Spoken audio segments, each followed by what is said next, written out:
those, I think, count, and all of those have a place in the dining lives. Yeah, you've got sort of like a high-low element, which is sort of the sort of situation we live with here in New York. We've got, right, a $500 dinner or the best $5 banh mi. It's an interesting situation. Tell us, first off, let's just start with your impression of the New York City restaurant scene 5 years plus after COVID. Where are we now, and how healthy is the restaurant scene in general?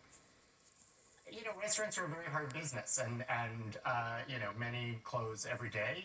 Longstanding ones as well as younger entrants. But I think restaurateurs and chefs and service people have done an unbelievable job of really putting their heart and soul into it and coming back. And I think restaurants are going gangbusters. I mean, you see it. You walk by a restaurant window, it's completely packed. You try to get a reservation on Resy or Open Table or any of these platforms. Good luck.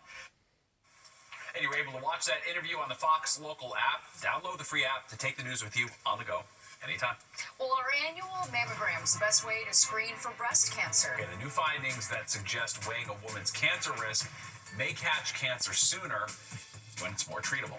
Plus, the tech-savvy way that kids are spying on their parents while they do their holiday shopping.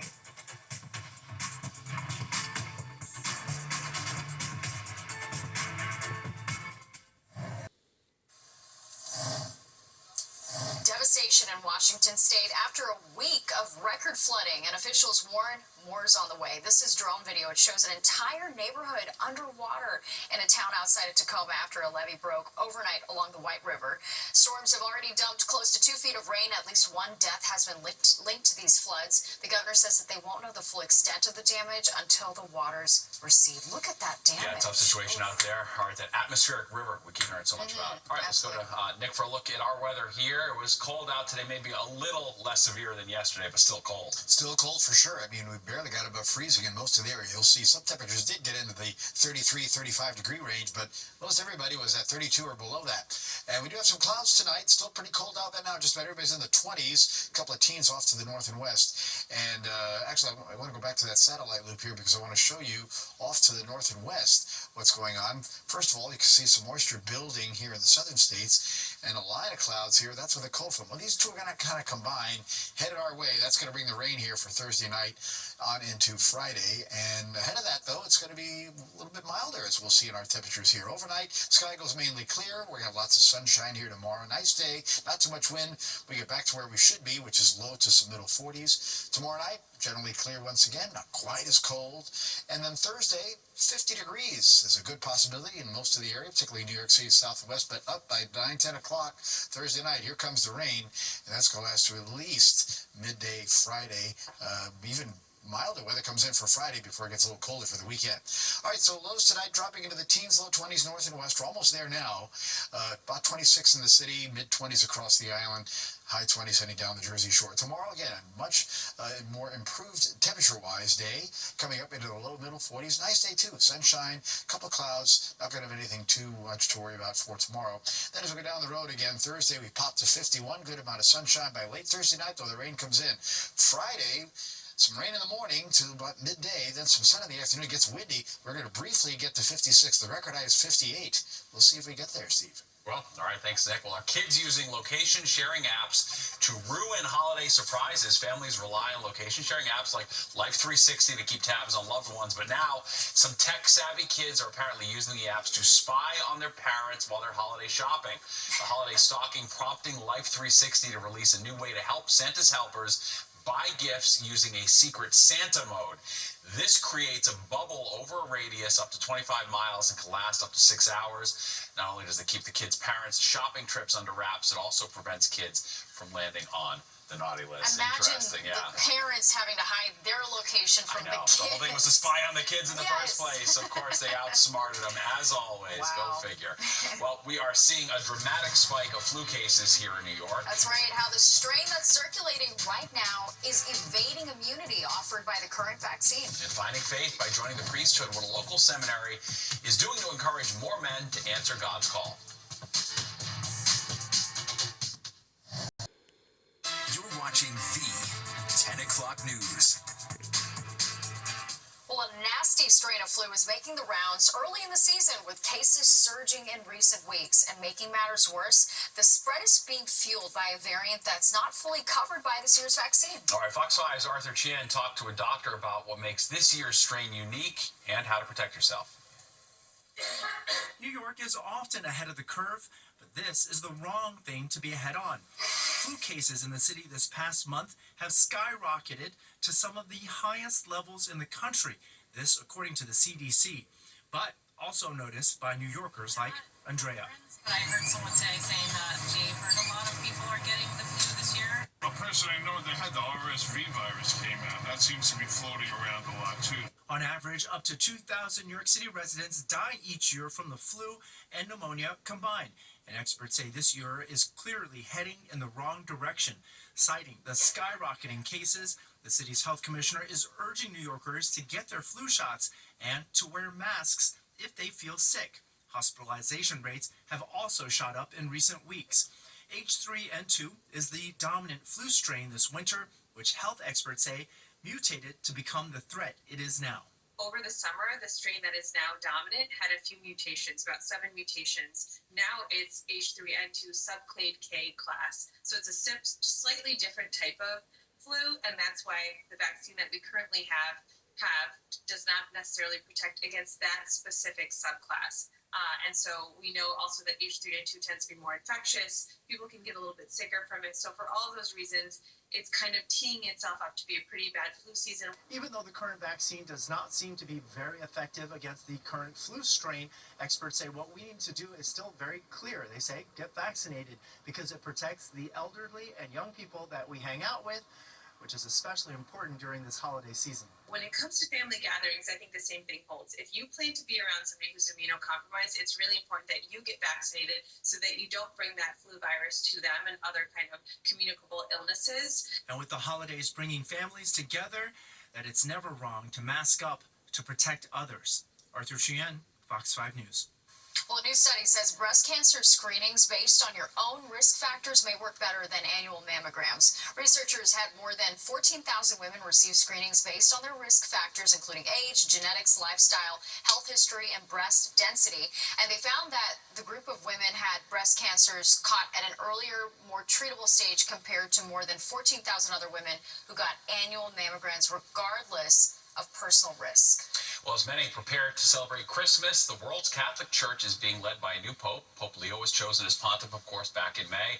And since then, there's been a renewed push to increase vocations to the priesthood. Fox 5's Sharon Crowley visited with seminarians in Westchester County for this installment of Finding Faith.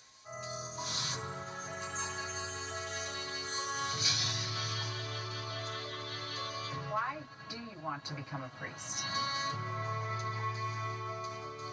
I decided to be a priest because it's something that makes me happy, makes me complete. I feel joyful about the life I have chosen to live. We are, in the best sense, a fraternity. A group of brothers who are all responding to the call of the Lord Jesus. St. Joseph Seminary in the Dunwoody section of Yonkers has a centuries-old tradition of preparing young men for the Roman Catholic priesthood. I felt this is how I also want to serve the Lord as a priest. 29-year-old seminarian Callista Zibe left his home in Nigeria to study here. Once he's ordained, he plans to serve in a parish in the Diocese of Brooklyn. Did you ever have any doubts or did you question your decision? Of course, I did a couple of times, especially actually in college. Callistus consulted a spiritual advisor about his doubts. He did ask me a single question. Are you happy being in the seminary? His answer came easily. And I told him, yes, I feel happy being here. He's one of 75 men enrolled here at the seminary, which at its height had more than 200 seminarians. For decades now, there has been a steady decline in the number of young men choosing this vocation. We've been through a bit of a slump. I think COVID impacted our efforts at recruitment. Bishop James Massa is the rector and president of St. Joseph Seminary. He answered God's call to serve 40 years ago. Since that time, the reputation of the Catholic Church here and worldwide has been marred by the clergy sex abuse scandal. It's been a time of purification. It's been a time of introspection for the church. We failed in profound ways in protecting young people. Here at St. Joseph Seminary in Yonkers, they've been training and educating young men to become Catholic priests since 1896. In more modern times, things are more challenging, and they'd like to see that change here and attract more men to consider a life in the priesthood. We're beginning to see lots of interest through the college campus ministry associations. At the beginning it was not easy because, again, transition from one place, from the type of life to another life, requires a lot of commitment, discipline. Seminarian Juan Herrera is 36. Juan left his home and his family in Colombia to come here to study for several years. He was ordained in June. Blessed are you, Lord God of all creation. On this night, he's doing homework, practicing celebrating Mass. It sounds like you think the world is in need of more priests. Yes. Because? Because they need somebody to look at it. Somebody who lead them to new realities where people can find hope, joy. The bishop agrees. The greatest joy in life comes when you make a gift of yourself to others. And that's what a priest does. Sharon Crowley, Fox 5 News. All right, you can watch Sharon's Finding Faith special throughout the holidays starting on Christmas Eve. Look for her reports right here on Fox 5 and streaming in the free Fox local app. Well, the World Cup is coming to New Jersey. All right, the event held today in Newark to get the community excited for next summer's festivities and the business boom it could bring. Well, excitement continues to build for the 2026 FIFA World Cup. Fox 8's Richard Jacobus takes us to Newark, New Jersey, where a special event was held to highlight how the tournament will be a big boost for business. In less than 6 months, parts of New Jersey will become a melting pot of culture. Everybody gets a chance to get that ethnic, cultural flair and celebration while they're embarking on some of the festivities that the World Cup brings. A place where nations will come together to share a love of a sport that represents their pride. Communities from all over the world love soccer. With 8 FIFA World Cup matches, including the final, taking place at MetLife next June and July, there is already local activations set to take place in flag cities across the state. The 4 that have been announced so far include Riverside Park in Lyndhurst, Overpeck Park, as well as Secaucus and East Rutherford. We have 8 matches over the course of 39 days. That leaves, 30 plus days where people are going to be looking for other things and other places and other things to do. And there's a lot to do. The Fan Zone will be over in Flushing Meadows, Queens, the Fan Village in Rockefeller Center, and the Fan Festival at Liberty State Park, proving that the World Cup will be supporting local businesses in both New York and New Jersey.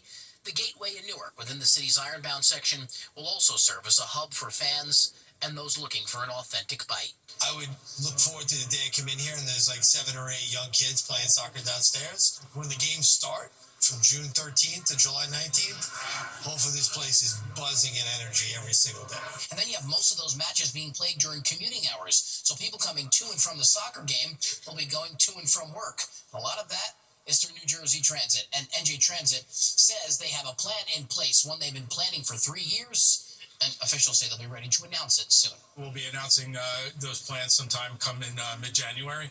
We're just putting those final touches on the plan right now. For former USA World Cup player and New Jersey native John Harkes, he says the 2026 games could look a lot like when he played in '94, but this time he has even more pride.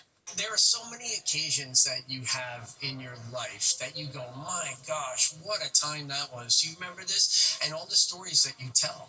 We are going to be telling a lot of stories. In Newark, Richard Giacobas, Fox 5 News. And remember, Fox 5 is your home for the 2026 FIFA World Cup. We'll have full coverage, stories, and features leading up to the big event.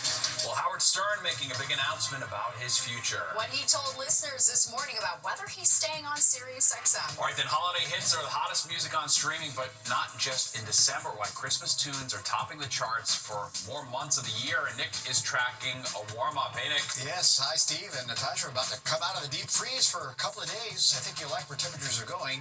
Just have to pay a little price, of course. I'll tell you about it when the 10 o'clock news returns. No, we can't change it. Yes, we are coming back for 3 years. The announcement... All right, Marianne from Brooklyn couldn't hide her excitement as the king of all media announced he is sticking around for at least another few years. He said today he just signed a new 3-year deal with Sirius XM. Stern was the subject of rumors over the summer that his show is being canceled after 20 years on satellite radio. No details on the terms of the new deal. However, Stern mentioned that it does include a more flexible schedule to allow his co-host, Robin Quivers, more time off to deal with her ongoing cancer treatment. So good news for Stern fans. Yeah. Well, Christmas music has never been more popular. We start hearing it earlier and earlier every year, and then it plays well into the new year. That's right. Fox 5's Kendall Green takes a look at why listeners are streaming holiday tunes like never before. One look down Fifth Avenue and you can tell the holidays are in full swing. The festive lights, the decked out windows, and the Christmas trees lining the streets. The sights of the season are right on time.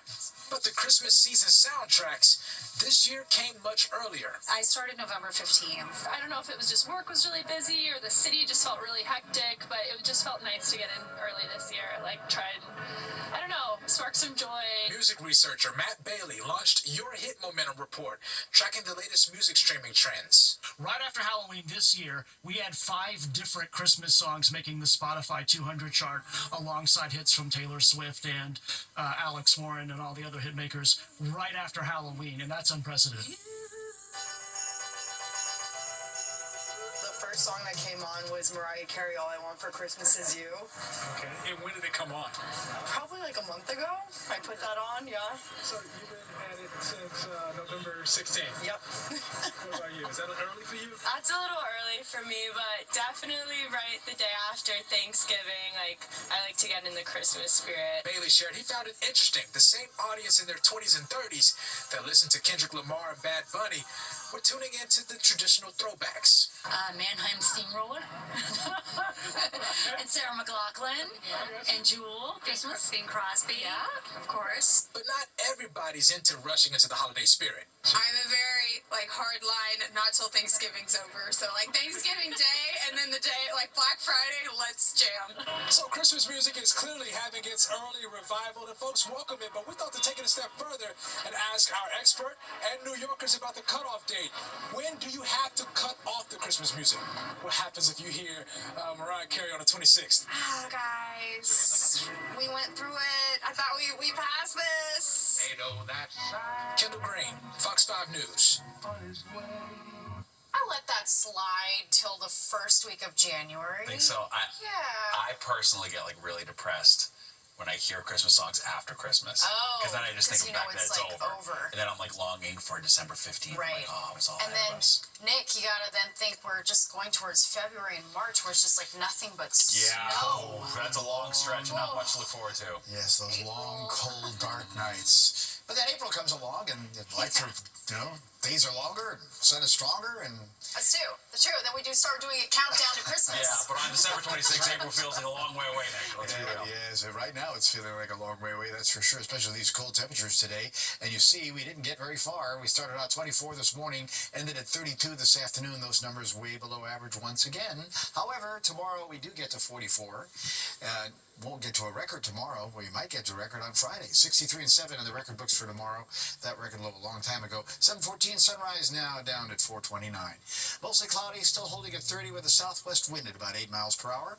And the humidity is not so bad at 47%. Steady pressure reading. Good reading there, 30.14. We are cold though in the suburbs. We're 23 in Sussex. We're in the teens, Monticello to Scranton, down to 20 at Allentown. Back to the upper 20s across the island and mid-20s even down to the Jersey Shore. But believe it or not, again, these numbers are just a touch milder than last night, if you want to say that. 2 to as much as 5 degrees, depending upon where you are. So we're going to keep the southwest wind tonight, 5 to 10.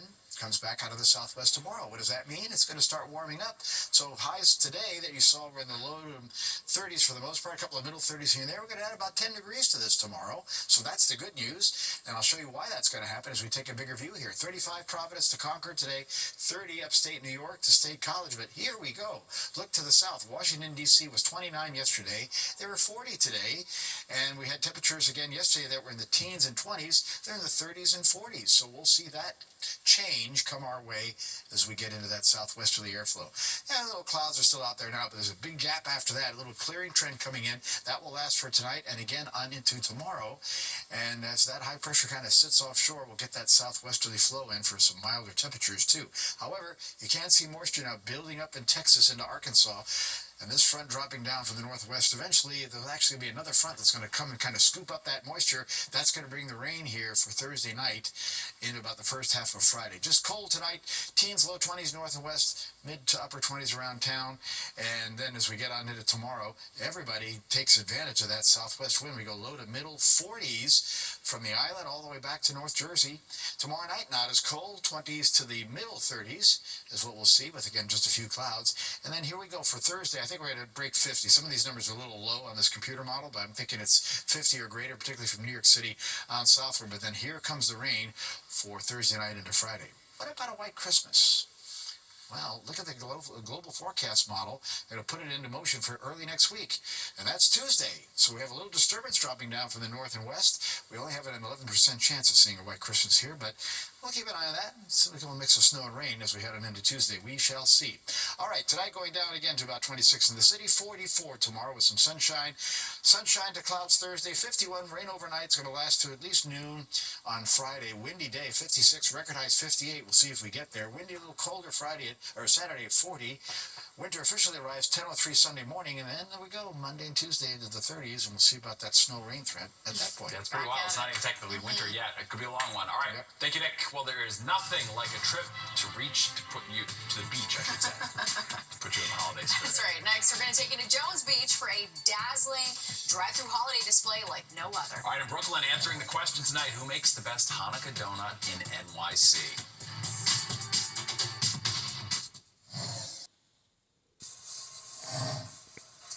Tonight marks the third night of Hanukkah, and a beloved holiday tradition is returning to Woolman Rink. The annual Hanukkah on Ice is back, celebrating Jewish traditions through skating and togetherness. Guests can enjoy music curated by a live DJ, savor kosher treats, and witness a spectacular menorah lighting. And just in time for the holidays, Brooklyn's annual Hanukkah Donut Duel. Those look good. The showdown took place tonight at Moxie Brooklyn Williamsburg, and it was a sweet competition to say the least. Some of New York's top chefs went head-to-head, topping to topping, to bring home the trophy and bragging rights. Comedian Eitan Levine was the host for tonight's festivities, and he says it's all for fun. This is pure Jewish joy is what I would call it. I think that the past couple of years, everything has been very sad and very divisive, and being a Jew is complicated, but there's certain ritual Jewish things that there's just completely apolitical. All right, DACA 46 was tonight's winner, but it's safe to say that everyone who ate the donuts were the real winners. They look so good. No arguments. Yeah. I did zoom in earlier. There's like a nice raspberry-filled donut to look off. I love donuts. All right, here's a reason to visit Jones Beach in the middle of December. That's right. A magical holiday light experience is wowing people from the comfort of their very own cars. Fox 5's Jody Goldberg takes us along for the ride. Hey there, guys. This is the Jones Beach Magic of Light Spectacular. There are many different holiday light displays on Long Island and throughout the tri-state, but this one, what makes it different? We're inside our car right now. Here with me, I'm a photographer, Jimmy McLaughlin. Jimmy, give him a thumbs up. Here he is. We have different cameras on the truck, and let's show you all about this display. From the beach to the big lights. This is the Jones Beach Magic of Light show. It's 2.5 miles and more than 2 million lights out here. For many of us on Long Island, it's a tradition. You have the 12 days of Christmas. We have a 30-foot tall waving Christmas Barbie, and as you can imagine, putting something together like this takes months of work. Each Magic of Lights display uses miles, we're talking miles of steel framework and lighting. It's here through the new year, Monday through Sunday, 7 days a week from 5 to either 10 o'clock or 11 o'clock, depending on the day. And you know it, right before 5 o'clock, you have the cars lining up just to check it out. It's $37 a car. And check out this tunnel. If this isn't picturesque, I mean, you kind of look, it looks like you're transported into a holiday movie. Definitely forget about how cold it is outside. And this is what the holidays are all about. From here at Jones Beach, let's send it back inside to you guys. That is I like glorious. it. Stay warm and comfy in the car. Watch displays out the window. Kind of perfect. All right, there's more at 10 o'clock news straight ahead. We'll be right back.